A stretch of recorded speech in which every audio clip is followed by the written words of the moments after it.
All new tonight. One local church and its members are stepping up to help the hundreds of flood victims rebuild their homes and lives after this weekend's tragic event.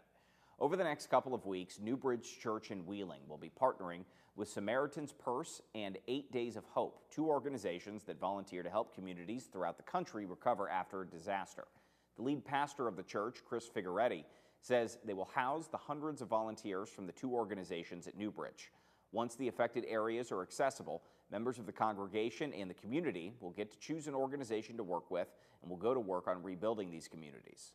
We're going to be able to bring a lot of help to the community as the Triadelphia and Valley Grove area open up. We'll be able to go in and help clean out houses, cut out drywall, dry things out, treat it with mold retardant, and just get everything contractor ready, but help people who don't have money to pay a contractor to come in and do that to get back on their feet again.